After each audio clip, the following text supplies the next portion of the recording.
Assalamualaikum. Welcome to English Seekers 9. Please like, share and subscribe this channel. Thank you so much for choosing my video. In this video we are going to talk about tags questions.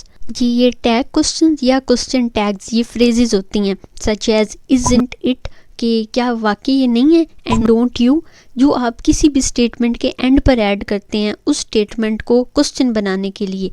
और अगर आप sure नहीं हैं उसके बारे में तो आप उस स्टेटमेंट की करेक्टनेस को जानना चाहते हैं। For example you are John, आप जॉन हैं, आंट यू मतलब क्या आप नहीं हैं।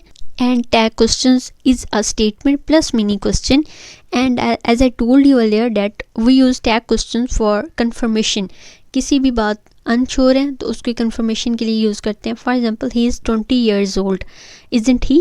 कि क्या वो 20 साल का नहीं है। And the next point is use of tag questions. Tag question spoken languages में कंफर्म किसी चीज़ को करने के लिए यूज़ होते हैं या फिर किसी भी लिसनर को इनकरेज करने के लिए कि वो आपको जवाब दे।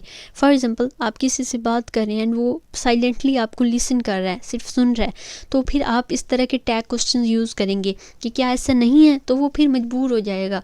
मतलब आप इनकरेज करें कि तुम मुझे कोई रिप्लाई दो, तो वो आपको रिप्लाई करेगा येस और नो में कि हाँ वाकई ऐसा होता है या नहीं है। ये तो हो गई स्पोकन लैंग्वेज की बात। लेकिन रिटन लैंग्वेज में जो टैग क्वेश्चन का इस्तेमाल सिर्फ डायलॉग राइटिंग में होता है, और वो भी स्टोरीज़ में। लाइक स्टोरीज़ में जब कोई टू आपस में बात कर रहे होंगे तो तब टैग क्वेश्चन यूज़ है, बट इन जर्नल्स बुक्स में लाइक उसमें नहीं यूज़ होगा।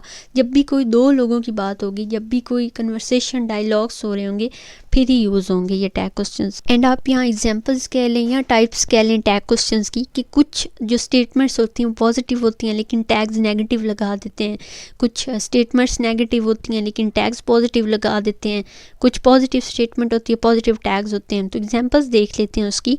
यू आर हैप्पी, आप खुश हैं, ये पॉजिटिव स्टेटमेंट है। आंट यू मतलब आप नहीं हैं, तो ये नेगेटिव टैग अटैच कर दिया गया उसके साथ। नेक्स्ट एग्जाम्पल है नेगेटिव स्टेटमेंट है यू आंट हैप्पी, आप खुश नहीं हैं। आर यू कि क्या आप वाकई हैं, तो नेगेटिव स्टेटमेंट थी लेकिन टैग पॉजिटिव लगा दिया।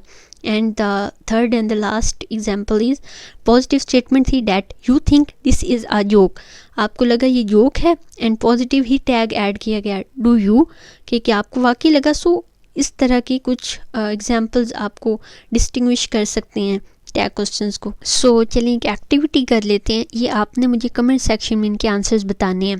गेट मी द डस्टर, क्या मुझे डस्टर दे दें, इसका क्या आएगा, क्या टैग क्वेश्चन किस टाइप का यूज़ होगा।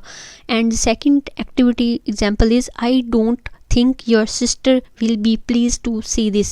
अब फर्स्ट एग्जाम्पल में पॉजिटिव स्टेटमेंट्स है, अब टैग पॉजिटिव होगा नेगेटिव होगा वो आप बताएंगे। एंड सेकंड स्टेटमेंट में जो सेकंड एग्जाम्पल में स्टेटमेंट नेगेटिव है तो टैग कौन सा यूज़ होगा। नेक्स्ट स्लाइड्स में आंसर हैं, बट आप 10 सेकंड का पॉज लेकर इस एक्टिविटी को फिल आउट करके कमेंट सेक्शन में करके फिर आप नेक्स्ट आंसर देखें। So here are the answers. First हम देखते हैं कि get me the duster will you कि क्या आप देंगे, and I don't think your sister will be please to see this will she क्या वो वाकई खुश होंगी। तो मतलब क्या था कि पॉजिटिव टैग्स ही इधर यूज़ हुए हैं। एंड जैसे हम लोग बचपन से सुनते आ रहे हैं that practice makes a man perfect, तो आप इस टैग क्वेश्चंस की प्रैक्टिस करें। 3 से 4 सेंटेंसेस कमेंट सेक्शन में ड्रॉप करें। Thank you so much for watching. आप अपना फीडबैक कमेंट सेक्शन में ज़रूर दें and keep watching, keep supporting. Thank you so much again.